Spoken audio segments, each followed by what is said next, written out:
मला यायला थोडा उशीर झाला आणि आपल्या म्हणजे इतर असाइनमेंटमध्ये थोडेसे डिफिकल्टी झाल्या असतील, पण आजचा मुद्दा जो आहे महत्त्वाचा आहे. मी सुद्धा म्हणजे प्रवास करून आलो आणि मला माहिती नव्हतं ट्रॅफिकचं.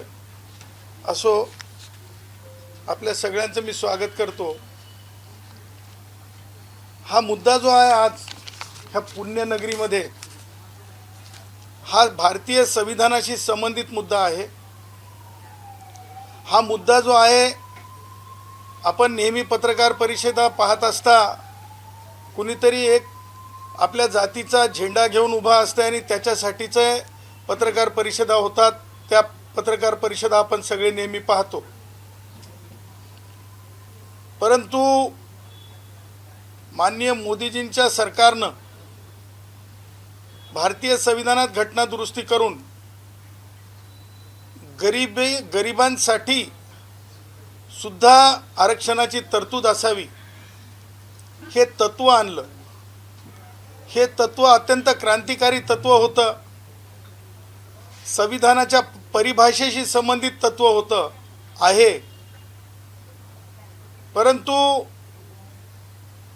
ह्या तत्त्वाला कुठेतरी मी तुम्हाला सांगितलं की ध्वज घेऊन वेगवेगळ्या जातीच्या नावाखाली उभं राहणारे हे सार्वजनिकपणे संविधानिक भूमिकांना हरताळ फासायला पुढाकार घेत बसतात. आणि तात्विकदृष्ट्या आपल्याला सांगायचं म्हणजे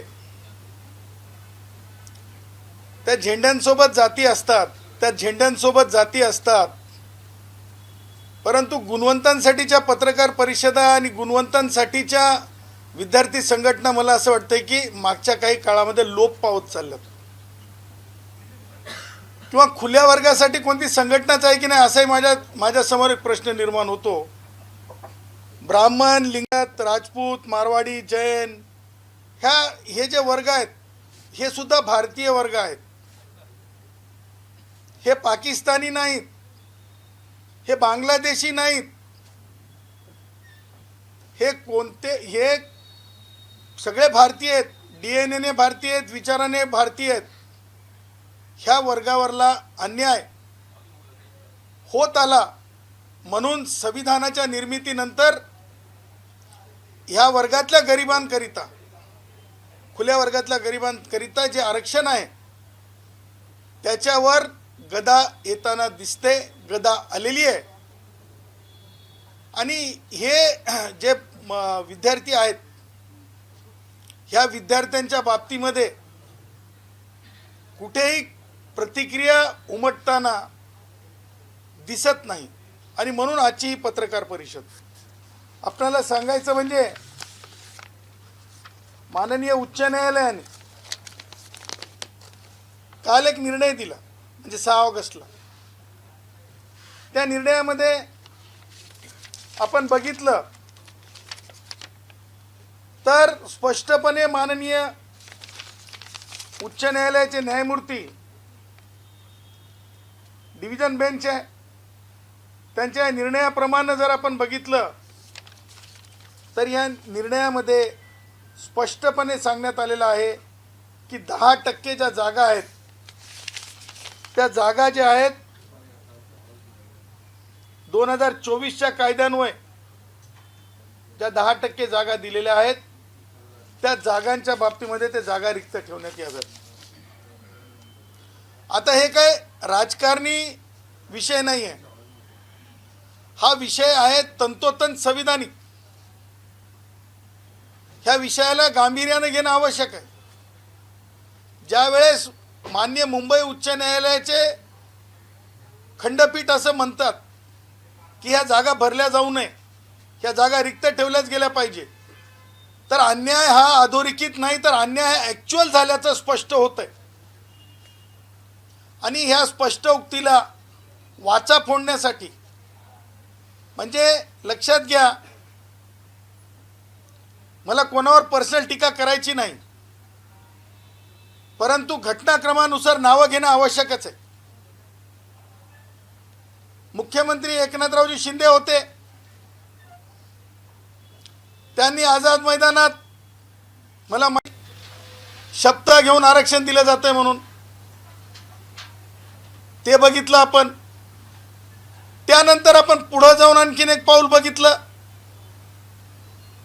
की कशा प्रकारे कायदा आणला. तो कायदा, त्या कायद्याच्या संबंधित त्या पूर्वीचा कायदा होता मराठा आरक्षणाच्या संदर्भातला. आता जर पूर्वी कायदा होता, परत कायदा आणला, तो कायदा चॅलेंज झाला. आता मला सांगा, एक व्यक्ती हे एका वर्गात आरक्षण घेऊ शकते. एक व्यक्ती हे SCतलं जर रिझर्वेशन घेतलं तर सामान्य पुणेकरांना माझा प्रश्न आहे, विनंती आहे, या पुण्यनगरीमध्ये विद्वानांची नगरी म्हणून ओळखली जाते. एक जर व्यक्ती SCची असेल, शेड्यूल कास्टची असेल, तर का ती व्यक्ती SCचं रिझर्वेशन घेऊ शकते किंवा ती व्यक्ती OBCचं रिझर्वेशन घेऊ शकते का? मला सांगा, एक व्यक्ती, मला मराठा समाजाचा द्वेष नाही, परंतु मराठा समाजाच्या नावाखाली जे काही नेतृत्व करायला निघालेत, ते ज्या प्रकारे युवकांना घेऊन चाललेत, त्याच्यातून हे होणारे प्रश्न निर्माण होत आहेत. आता त्यांचा किती अभ्यास आहे, मनोज जरंगे किती पास आहे, मला त्याच्यात जायचं नाही. आता त्याच्यामध्ये आमच्या प्रसादला किती कळत आहे, त्याच्यातही मला जायचं नाही. परंतु मुद्दा हा आहे की स्पष्टपणे, अगदी स्पष्टपणे न्यायालयाचे निरीक्षण आहेत. हे असताना तुम्ही मराठा युवकांना तुम्ही राज्यसेवेच्या परीक्षेमध्ये प्रीला पात्र केलं. ते त्या वर्गात नव्हते. त्या वर्गात नसताना त्यांना तुम्ही पात्र केलं. गरिबांसाठीच्या आरक्षणामध्ये तुम्ही पात्र केलं. त्यानंतर तुम्ही काय केलं? मेन्सला पात्र केलं. त्यानंतर तुम्ही काय केलं? तोंडीला पात्र केलं. अरे काय चाललं होतं? आणि हे नुसतं पात्र केलं नाही, जेव्हा आम्ही विद्यार्थी जेव्हा कोर्टात गेले त्यावेळेस हे स्पष्ट झालं की अपात्र लोकांना पात्र करण्यात आलं आणि तोंडी परीक्षेपर्यंत नेल्याच्या नंतर तोंडी परीक्षेतून त्यांना बाहेर काढलं, तोंडी परीक्षेपासून. परंतु झालं काय की जे खरे गरीब होते, अरे ब्राह्मण गरीब होणं काय गुन्हा आहे का या देशात? या देशामध्ये राजपूत गरीब होणं गुन्हा आहे का? मग त्यांचं कुणी हिसकाटून न्यायचं का? ज्याच्यामध्ये मसल पॉवर आहे, ज्याच्यामध्ये दंड आहे, त्यांनी हिसकाटून न्यायचं का? थेटच बोलतो, म्हणजे विखे पाटील मसल पॉवर आलेतून त्यांनी न्यायचं का? जरंगीचे खूप हार्डकोर संघटना म्हणून त्यांनी न्यायचं का? हे असं नेल्या जाऊ शकत नाही, असं दिल्या जाऊ शकत नाही. आणि म्हणून आमचं म्हणणं आहे की ज्या प्रकारे ही मुलं, ही जी विद्यार्थी, हे जेनजी जे आहेत, हे सफरर आहेत.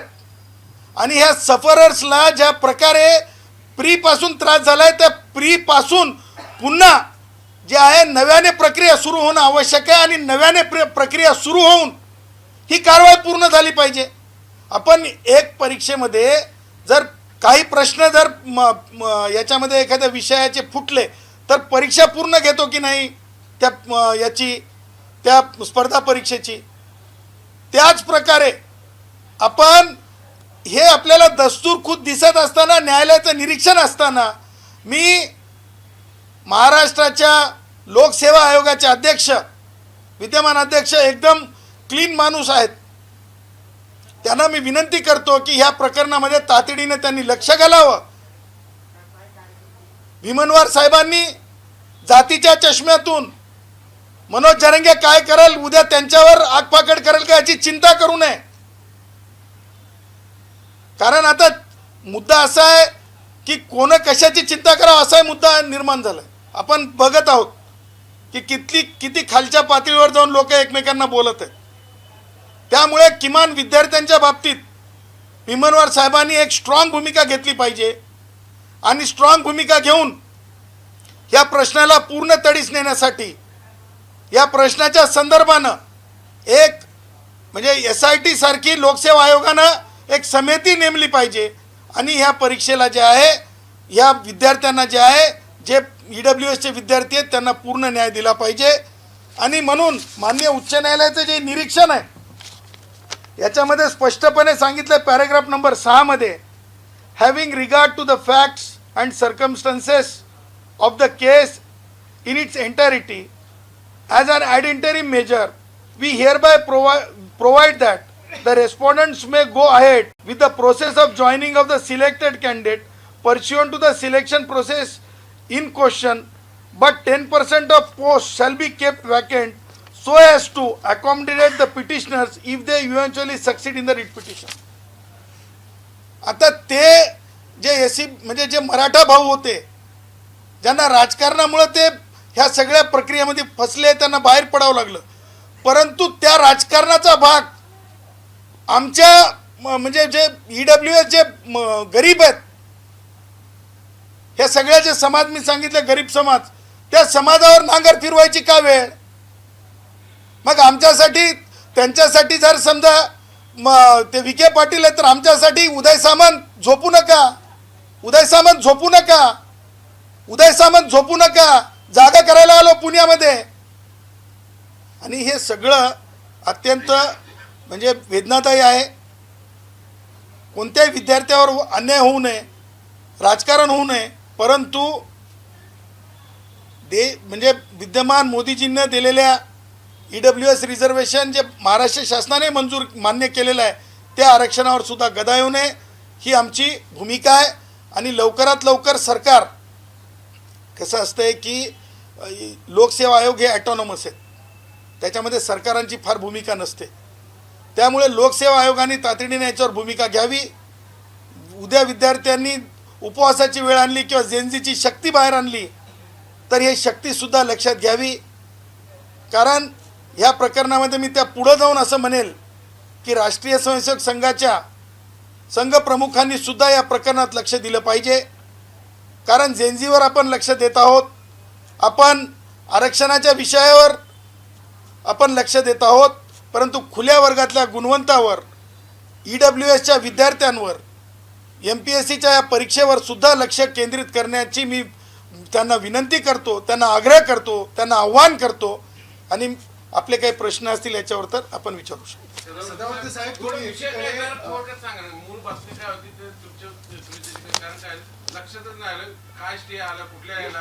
बघा EWSचे जे विद्यार्थी आहेत, EWS साठीचं जे आरक्षण आहे ते आरक्षण जे आहे मराठा जे युवक होते त्यांना त्या आरक्षणाचा लाभ देण्यात आला आणि ते नुसता लाभ देण्यात आला नाही तर तोंडी परीक्षेपर्यंत त्यांना नेण्यात आलं। त्याच्यामुळं काय झालं की प्रीपासून जे विद्यार्थी आहेत ते प्रीपासून विद्यार्थी जे खरे EWS आहे ते सफर झाले। आपण असं आहे की राज्य सेवेची जी परीक्षा आहे त्याच्यामध्ये सुद्धा एकदा पुन्हा त्या बाबतीला पुनर्विलोकन झालं पाहिजे आणि EWSच्या विद्यार्थ्यांवरला अन्याय थांबला पाहिजे, ही स्पष्ट भूमिका आहे। स्टे 10% जागा रिक्त ठेवण्यासाठी माननीय उच्च न्यायालयाने 6 तारखेला सांगितले, परंतु होतंय काय की आपण एका परीक्षेपुरतं पाहत आहोत, परंतु आमचं म्हणणं आहे की म्हणजे ही जी राज्यसेवेची परीक्षा आहे त्या परीक्षेमध्ये सुद्धा ही भूमिका स्पष्टपणे राज्य सरकारने म्हणण्यापेक्षा लोकसेवा आयोगाने घेतली पाहिजे, कारण ह्याच्यामध्ये मराठा म्हणजे जात म्हणून म्हणत नाही तर त्या वर्गातून जी घुसखोरी झाली असं विद्यार्थ्यांचं निरीक्षण आहे, विद्यार्थ्यांचं म्हणजे ॲनालिसिस आहे, हे स्पष्टपणे आहे, अस्पष्ट नाही। त्याच्यामुळे ह्या वर्गातल्या विद्यार्थ्यांवरला अन्याय आपण थांबवावा असं आमचं आव्हान आहे। त्याची मी तुम्हाला डिटेल देतो। ही परीक्षा राज्य परीक्षा 2024 च्या संपूर्ण निवड प्रक्रियेत झालेली आरक्षणाची नियमबाह्य अंमलबजावणी, जाहिरातीतल्या अटींचे उल्लंघन आणि सदोष निकालामुळे विद्यार्थ्यांवर झालेला अन्याय आपल्याला पाहिजेत असेल तर त्या बाबतीतलं एक शॉर्ट निवेदन सुद्धा आम्ही तयार केलेलं आहे, ते निवेदन घ्या। कारण काय मुद्दा हा परीक्षेशी संबंधित आहे, मुद्दा हा एका म्हणजे रिझर्वेशन आपण सगळे आरक्षण माहीत असतात पण गरिबांचं आरक्षण आणि अनाथांचं आरक्षण तुम्हा पत्रकारांसमोर सुद्धा फार कमी येते। त्याच्यामुळे बरेचशा वेळेस त्याला म्हणजे तुम्हाला समजून घेण्यासाठी किंवा आम्ही सांगण्यामध्ये कमतरता वाटत असेल तर आम्ही तुमच्यासाठी एक रिटर्न नोट सुद्धा केलेली आहे. बघा सर, आम्ही कोणत्याही गोंधळाचा पार्ट आणि भाग नाही आहेत. आम्ही कोणत्याही गोंधळाचा पार्ट आणि भाग नाही आहेत. विद्यार्थी हा केंद्रबिंदू आहे आणि आमचं म्हणणं आहे की झेंड्याखालच्या आरक्षणावर कोणी खुल्या वर्गातल्या विद्यार्थ्यांचा आक्षेप नाही आहे, परंतु जे EWS ज्यांना कुणालाच रिझर्वेशन नसते त्यांच्यासाठी EWS गरिबांसाठी रिझर्वेशन आहे. त्याच्यावर ज्या प्रकारे काय म्हणतो आपण हे झालं की अतिक्रमण झालं, त्या अतिक्रमणावरला हा विषय आहे आणि ह्या अतिक्रमणाला मला असं वाटतं की तातडीनं रिक्त करण्यात यावं आणि नुसतं रिक्त करून नाही तर आमच्या EWSच्या विद्यार्थ्यांना त्याच्यामध्ये न्याय मिळावा. सदावर्ते साहेब, एकीकडे तुम्ही मराठा आरक्षण देऊ नका म्हणून सर्वोच्च न्यायालयात जाताय, आता तुम्ही मराठा विद्यार्थ्यांच्या बाजूने पुन्हा उभे राहताय, हे मतपरिवर्तन कसं काय? नाही, मुद्दा मराठा विद्यार्थ्यांचा नाही. EWS मध्ये नाही, EWS मध्ये मराठा विद्यार्थी कुठं आले आहेत ना EWS? नाही, ऐकून घ्या, हेच तर तुमचं गैरसमज आहे साहेब. पुण्यनगरीमध्ये आहात, पुण्यामध्ये आहात, तुम्ही एकदा या वर्गामध्ये मी शिकवत असतो संविधान, तुम्हाला मला म्हणजे हे नाही, मी जर्नलिझमला सुद्धा शिकवायला जातो. It is not very hypothetical. लक्षात ठेवा, ज्या वर्गाला आरक्षणाची कोणतीच लाभ मिळत नाही त्यांच्यासाठी EWS आहे. ज्यांना कोणताच लाभ मिळत नाही, आरक्षणाच्या वर्गात जात नाही, त्यांना EWS आहे. अतिक्रमण कोण करतं? जे हे बघा, तुम्हाला जात म्हणून पाहिजे का? स्पष्टच बोला. स्पष्टच सांगायला ना मी तुम्हाला. मराठा भावांना त्याच्यामध्ये देण्यात आलं, मग त्यांना तोंडी परीक्षेतून काढण्यात आलं, पण आता ते तोंडी परीक्षेतून काढले, पण मूळ जे विद्यार्थी आहेत मग त्यांची ती मेरिट लिस्ट असेल, ती मेरिट लिस्ट तर कट ऑफमधून निघून गेली ना, कारण ते प्रीमधूनच बाहेर पडले ना मुलं आमची मुलं प्रीमधून बाहेर पडले ना. अहो, आम्ही ब्राह्मण आहोत, हो आम्ही ब्राह्मण आहोत, इथं संविधानाने दिलेला अधिकार आहे, हो आम्ही लिंगायत आहोत, संविधानाने दिलेला अधिकार आहे, हो आम्ही राजपूत आहोत, हो आम्ही मारवाडी आहोत, हो आम्ही जैन आहोत. आमच्यासाठीच्या ज्या गरिबांच्या, आमच्या गरिबांच्या ज्या जागा होत्या त्या जागा ज्या प्रकारे देण्यात आल्या, just because that was a Maratha politics, reservation politics.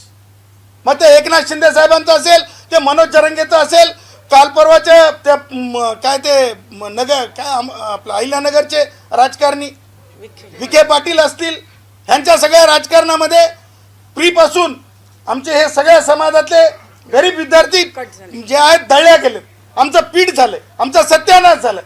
आमचा सत्यानाश तरी आम्ही बोलून दाखवू, कारण आम्ही त्यांच्यासारखं रस्ते थांबवू शकत नाही, आम्ही नीच शब्द वापरू शकत नाही, आम्ही घाणेरडी भाषा बोलू शकत नाही, कारण ते मसल पॉवरवर बोलतात. आम्ही हे सगळं संविधानिक दृष्ट्या मागत आहोत. आमच्यावर अन्याय झालाय आणि आम्हाला न्याय मिळाला पाहिजे. सदावर्ते साहेब, गुलाबराव पाटील असं म्हणतायत की सदावर्ते हे नक्की कोणाचे वकील आहेत ते त्यांनी ठरवावं, कारण की ते एकनाथ शिंदेवरती टीका करतात. एकनाथ शिंदेवरती टीका म्हणजे सरकारवरती टीका, त्यांची भूमिका आहे, त्यांनी टीका करू नये एकनाथ शिंदेवरती. बघा, गुलाबराव पाटलांना त्यांची राजकारण आणि राजकारण्यांनी राजकीय झोळीपुरतं बोलावं, राजकीय झोळीपुरतं बोलावं. कोणतं मंत्रिपद आणि कोणती आमदारकी, सदावर्तेचं मोजमाप लावायला सदावर्ते हे MB घेणारा आणि टेंडरच्या सोबत राहणारा नाही आणि एकनाथ शिंदे साहेबांचा मी बांधलेला नाही. जिथं आरक्षणावर, जिथं गरिबांवर, जिथं मोदीजींच्या पॉलिसीवर, जिथं देवेंद्रजींच्या पॉलिसीवर, Devendraji is my chief minister, he is my chief minister, Modiji is my prime minister, he is my prime minister. कारण आपल्याकडे पार्लमेंटरी डेमोक्रेसी आहे, आपल्याकडे पॉलिटिकल पार्टी डेमोक्रेसी नाही आहे. आमचे पंतप्रधान आहेत, आमचे मुख्यमंत्री आहेत आणि आमच्या काळामध्ये आमच्या कोणत्याच व्यक्तीवर, आमच्या कोणत्याच गरिबावर, मग ते ब्राह्मणापासून ते आदिवासींपर्यंत अन्याय झाला नाही पाहिजे, ही आमची ठोस भूमिका आहे. त्यामुळे गुलाबराव पाटील यांना काय म्हणायचं आहे तेच कन्फ्यूज स्टेटसमध्ये असावेत आणि तुम्हा पत्रकारांनी काहीतरी गुदगुली केल्यानंतर मग ते आपलं काहीतरी बोलावं म्हणून बोलून गेले असतील. सर, EWS विद्यार्थ्यांचा काय कन्फ्यूज विषय असा आहे, मराठा मुलं EWS मधून भरती झाली, त्यांना बाहेर पडावं लागलं, रिकाम्या झालेल्या जागा आहेत तिथं त्याच मेरिट लिस्ट मधले खालची मुलं वरती नाही सर, तोच तर प्रॉब्लेम आहे, यही तो बात है. नाही, तुमच्या बातमीपेक्षा आमचे हक्क महत्वाचे आहेत. तुमच्या बातमीपेक्षा हक्क महत्वाचे आहेत. आता आहे बघा, भिडे गुरुजींचा सदावर्त्यांचा कळायला थोडा वेळच लागते, समजले ना. आता तुम्हाला सांगतो काय असते की ते तोंडीतून बाहेर काढले, लक्षात ठेवा. तोंडीतून बाहेर काढल्याच्या नंतर लगेच प्रीवाला वर येत नाही, प्रीवाला वर येत नाही. त्याच्यामुळं तुम्हाला आता पुन्हा एकदा पुनर्विलोकन करावं लागेल आणि पुनर्विलोकन केल्याच्या नंतर तुम्हाला रिकास्ट ऑफ मेरिट लिस्ट करावं लागेल. नुसतं रिकास्ट ऑफ मेरिट लिस्ट करून चालणार नाही, तर तुम्हाला पुन्हा एकदा प्रीकडे बघावं लागेल आणि प्रीमधून पुन्हा एकदा त्या स्लॉटच्या विद्यार्थ्यांमधून एक तुम्हाला मिनिमम कट ऑफ मार्क्स द्यावं लागतील आणि त्या विद्यार्थ्यांना वर आणावं लागेल. अशी ती पद्धती आहे. त्याच्यामुळं तुमची बातमी काय त्यापेक्षा ती पद्धती सांगितलं ना. आमच्या ईडब्ल्यूएसच्या विद्यार्थ्यांवर, गरिबांवर अन्याय झालाय. त्या अन्यायाला आम्ही वाचा फोडा आणि MPSCनं त्या बाबतीमध्ये भूमिका घेतली पाहिजे.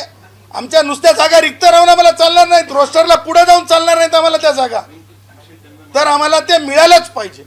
सर, ईडब्ल्यूएसचा मुद्दा निघाला. अमृत संस्था ईडब्ल्यूएस साठीच आहे. अमृत संस्थेला अद्याप फंड आलेला नाहीये आणि ही संस्था राज्य शासनाच्या अखत्यारीत आहे. यावर तुमची काय भूमिका आहे? कोणती संस्था? अमृत संस्था, जी राज्य शासनाची हा, हे बघा, ईडब्ल्यूएस साठी काम करते, ज्याच्यामध्ये ब्राह्मण, लिंगायत, राजपूत या जातीचा समावेश आहे. त्याच्या PhDची जाहिरात अद्याप निघालेली नाही आहे. 2023 पासून त्याची जाहिरात निघालेली नाही आहे आणि ही संस्था राज्य शासनाच्या अखत्यारीत आहे. याच्यावर तुमची काय भूमिका आहे? माननीय मुख्यमंत्री महोदयांनी स्पष्टपणे शासन निर्णय काढून समान तत्वावर बजेट अलोकेशनची तरतूद केली आहे.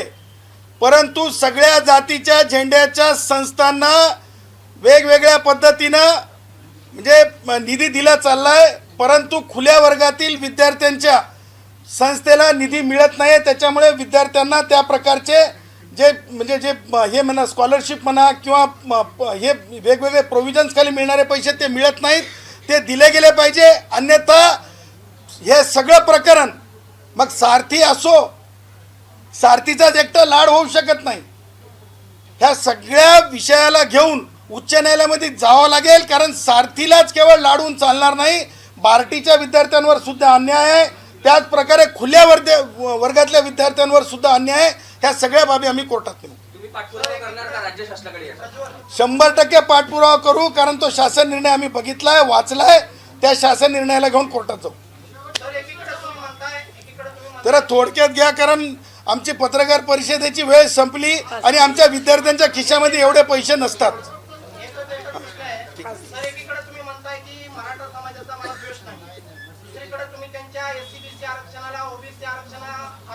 माझे मराठा भाऊ मागास नाहीत, त्यांना कोणतंच आरक्षण मिळू शकत नाही, ते आरक्षणाच्या तत्वामध्ये येत नाहीत. त्याच्यामुळे त्यांनी आरक्षण मागू नये आणि आरक्षण द्या म्हणणारे हे सर्वतोपरी आपण पाहतो की ते राजकारणी असतात, राजकारण करतात. त्यानंतर MPSCचे विद्यार्थी ज्या प्रकारे बाहेर पडतात ते आपण बाहेर पडलेलं पाहतो.